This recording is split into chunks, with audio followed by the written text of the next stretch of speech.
आपलं शहर आपल्या अभिमानाचा भाग असतो। अनेकदा याची आपल्याला जाणीवही नसते। आपण सुविधांचा आनंद घेतो, पण आपण शहराला काय देतो? आपण फक्त कचरा निर्माण करतो आणि स्वच्छतेची अपेक्षा इतरांकडून करतो।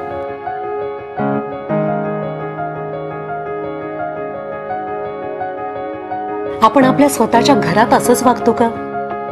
नाही ना। आपण आजपासून आपल्या शहराला आपलं स्वतःचं घर मानूया। स्वच्छतेची सवय लावून घेऊया, शासनाला सहकार्य करूया। रस्त्यावर कुठेही कचरा फेकण्याची, पान तंबाखू खाऊन थुंकण्याची, आपल्या लाडक्या पाळीव प्राणी मित्रांना उघड्यावर कुठेही शूशी करवण्याची वाईट सवय मोडूया। एक चांगली सवय आरोग्याबरोबर शहरही स्वच्छ राखेल। चला करू नवी सुरुवात, अस्वच्छतेवर करू मात।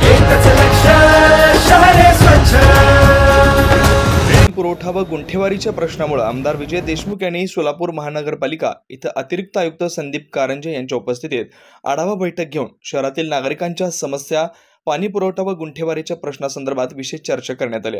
येणाऱ्या उन्हाळ्यात पाण्याची कमतरता भासू नये म्हणून पाणी पुरवठा सुरळीत व्हावा याकरता बैठकीचं आयोजन करण्यात आलं होतं। तसेच शहरातील सार्वजनिक शौचालये तातडीनं दुरुस्त व दुरावस्था झालेले शौचालय पाडून नवीन बांधण्यात यावेत असे आमदार विजय देशमुख यांनी महानगरपालिकेने तर जाहीर केलेले आहे। महानगरपालिकेला जाहीर केल्यामुळे आयुक्तांनी ते पुढं गेलेले त्यांच्या हातून।